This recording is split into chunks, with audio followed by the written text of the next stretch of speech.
A very topical issue we have for you this morning with school back for, I guess, a couple of weeks now, depending on if you went back to school. Tech, specifically for teens, is huge. And there's a great organization in Halton called Halton Tech for Teens that are trying to supply tech and computers and laptops to those who need it. And I'm with Mike Benninger. Hey Mike, how you doing? Doing very well, thanks. Good to see you. We should give a shout out to Outsource IT in Burlington, who are hosting us this morning. What's your connection with Outsource? They're actually one of our first corporate patrons. Oddly enough, in my former life, in my business, Nathan is actually a client. And we were chatting after a dinner party, and he said, well, this is what I do, and I think we can probably have some synergy here. And we met a couple weeks later, and this relationship was formed, and we're eternally grateful for the work that Outsource IT gives us. Let's go back a couple of steps, because Tech for Teens started before COVID. Yeah. Okay, how old is it? Well, it's funny, my partner in crime, Ryan over there, we'll see Ryan in a few minutes.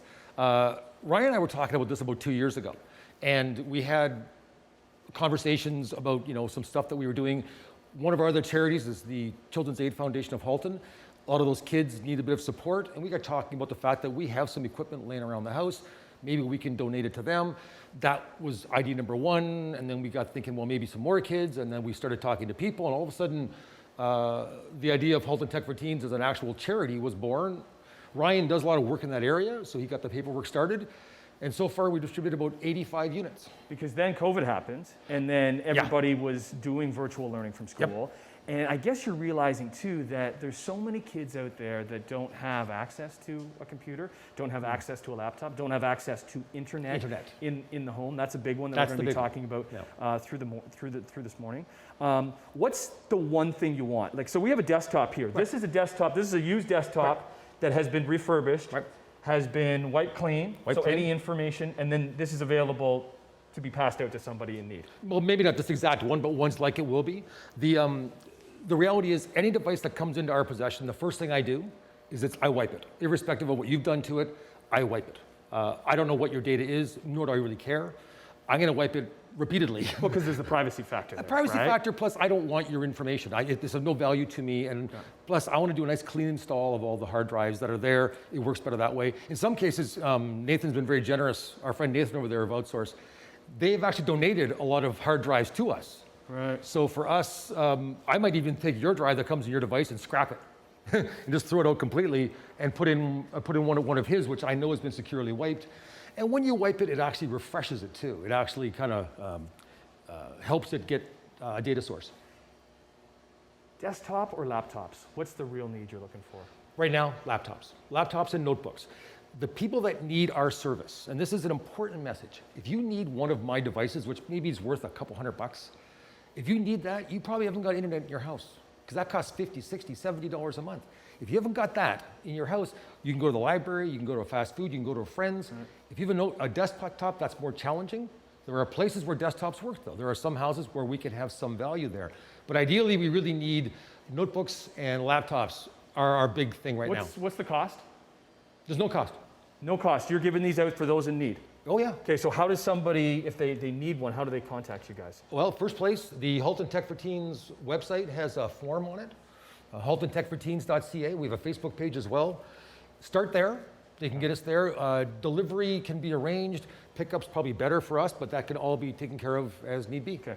So that's one. So we're here for the morning. Yep. So again, thanks to Outsource for having us. But we want to get into a corporate partnership, because there's lots of corporate entities that have computers that they need to do something with, and not that e-waste. And then we'll tap into that internet thing. Sure. And even how you actually go about wiping off computers, and something called Frankenstein when we return with Halton Tech for Teens on Morning Live. Well, good morning from Burlington once again. Great to be with Halton Tech for Teens, who are providing a pretty important service, I think, in this day and age, for youngsters who need their tech and don't have it. Good to be with Mike, and we have Ryan back here, who head up Tech for Teens. Been doing it for a couple of years, but man, it's topical right now, Mike. The world has changed. Yeah. And we're lucky. Let us be honest. In Canada, we're facing this pretty aggressively. We're doing the best we can. I think the province is going to be very smart about how this is being done. The challenge we're facing, though, is there are going to be a lot of kids, I think very much sooner than later, who are going to be in a position where they're going to need a lot of support, more than just the school. Like they're going to have to be doing this, more in a different world, a more virtual world. And luckily, we can probably provide some help with that as long as people know where we are and what we're doing and how to get a hold of us. You've passed out about 80 units thus far. So far. Since COVID happened. Right. We talked in the first segment. This is like an all-in-one unit, right? So this is like the tower and the monitor all in one. Oh yeah. So there's a couple things missing that you're going to be adding, which is.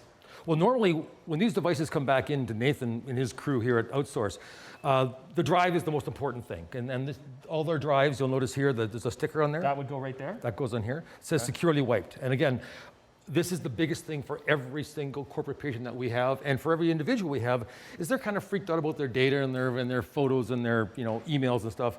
So we go bananas and we wipe everything first thing off. In this case here, this drive is probably, right now, one like this has been wiped and is sitting in security somewhere. This device, though, without it is kind of useless, so we're going to put that back in first. And then this gets mounted inside a little carriage. The carriage is over there. I'll do that a bit later. You don't need to see me do that. And RAM.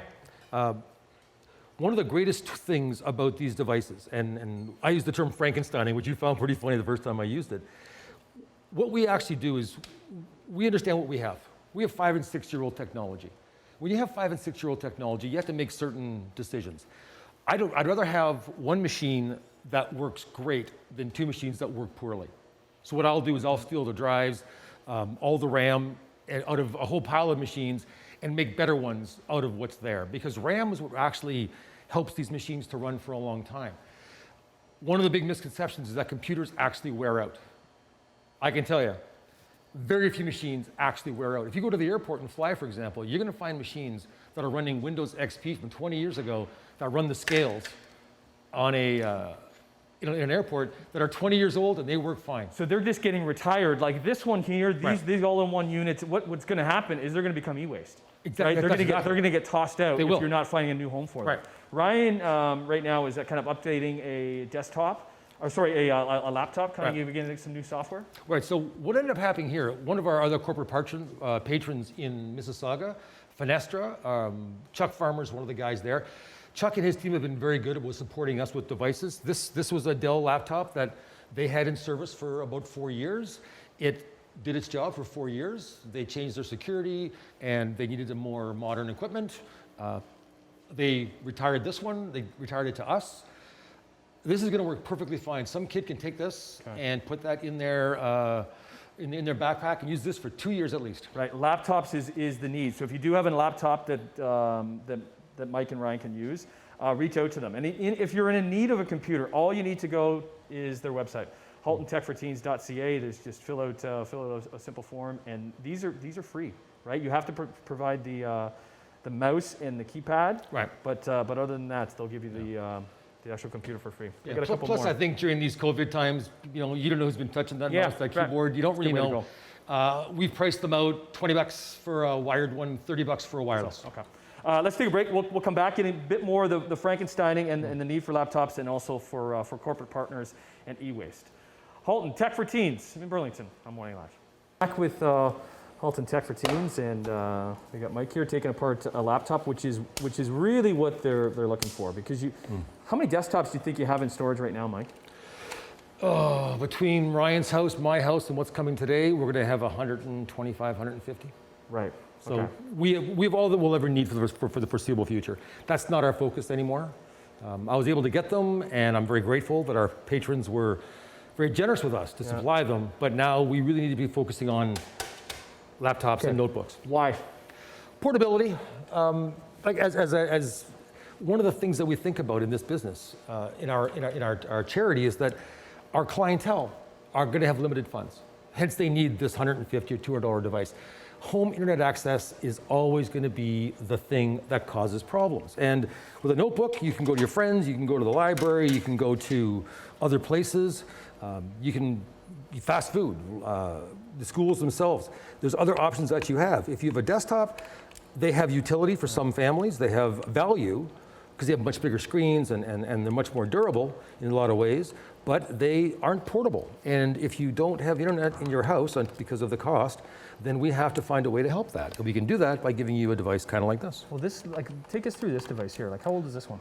This is probably going to be 2014, 2015. This is... So there's so many people at home right now that might have these laptops that they've kind of outdone their use for what they need it for.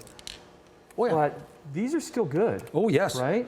Never forget, and Nathan, our friend here at Outsource IT, talked about this earlier.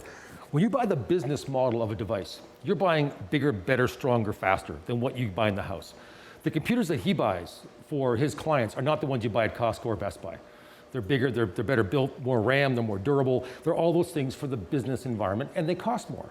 What they also do, though, is that those devices can then be depreciated over time. This device, which has, here's the hard drive that's in it. This device was probably purchased new in 2014, 2015, served its duty for 3 or 4 years, and then was replaced with something newer, bigger, stronger, and faster. It did not wear out. But what it can be done now is I can pull this drive out. Here's the RAM I pulled out earlier.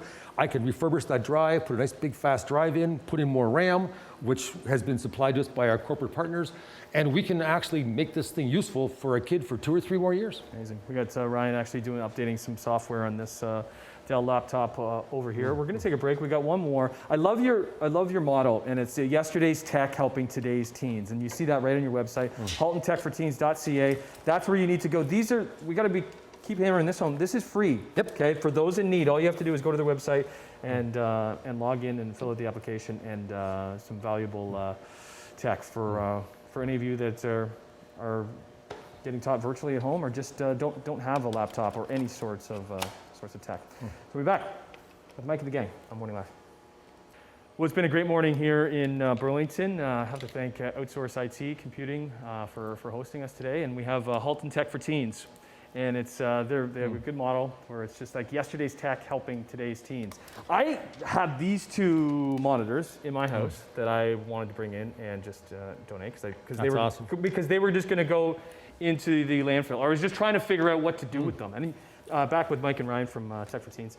I guess you probably find a lot of people asking that, right? What do I do with stuff when I'm upgrading or getting rid of? Where do I put it? Well, it's like I said before, this stuff very rarely wears out. It just doesn't, because they're very, very durable. Hard drives fail over time. Screens get broken, stuff gets dropped, but generally speaking, stuff just gets old. It doesn't necessarily wear out. Now, especially in business settings where it's used in the building and never actually leaves. In this case here, these monitors are a little older. They're not the new high-tech, fancy schmancy ones. But if you're a kid who takes one of our base stations and takes that monitor, gets your own keyboard, you can go online and you can actually be doing your homework. Yeah. It doesn't need to be the biggest, best, strongest, and fastest. One of our messages that we want to tell people is this is not meant to be a permanent fix for your lack of technology. It really isn't meant to be permanent. We're in a unique situation now with the pandemic being what it is. We're in a unique situation with the economy being what it is. If we can find a way to have one of our devices go to the home for a year or 2, delay that move to the landfill, give someone a way to use that second life of that technology for 18 months until they can get a job and buy their own, then we've done our job. And that's kind of what we're going for. And we're going for laptops, right? Yep, we got Ryan working on one over here. Yep. What about corporate partners? Because corporately, they're always upgrading their systems. We've been talking with Nathan about Outsource about that, like tapping into that world. Yes, we've been very fortunate. Ryan and I started this on just a whim and a couple of over a cold beer one night. We've been very fortunate to find corporate partners. For example, Nathan, of course, with Outsource IT has been the most beneficial for parts, especially. Yeah. My friends at Siemens Canada have been very generous. Fenestra in Mississauga have been very generous. A lot of individuals as well have been very, very generous. So we've been very, very lucky to start so very, very, very quickly, and we're very happy to have these partnerships, especially for parts and things like that. Yeah, we've been talking about that Frankensteining, right? Because that's the thing. Because if you haven't been tuning in, they're wiping out these systems, getting rid of the hard drives, putting new hard drives in there, upgrading the RAM. So this unit that's 6-7 years old is like a brand new computer. Well, it is what it is. It is going to be an older unit. Yeah. But if you have nothing, or if you have very, very little, and you're stuck at home and you're trying to sort out the the pandemic the best you can. We're not splitting atoms with this. You're not, doing CAD CAM, but you're able to work, do your homework, do your papers, do your assignments, check your email, be social, be, not stuck at home as quite as much. If we can do that for a year, 18 months, we've done our thing. Nathan, thanks for having us today. Ryan, nice meeting you. Mike, good work. Thank you. All you have to do is Halton Tech for Teens. We've been showing this all morning. .ca. Head on that website, contact them, fill it out, and these are free. Right. These are free. Oh, 5 seconds on the application process. Name, address, do you know family in need? We're not being particularly strict on who we give them to. We'd rather make sure that if 1 or 2 go away to someone who's got nefarious goals, as opposed to 98 going to the right places, we're happy with that. Great work.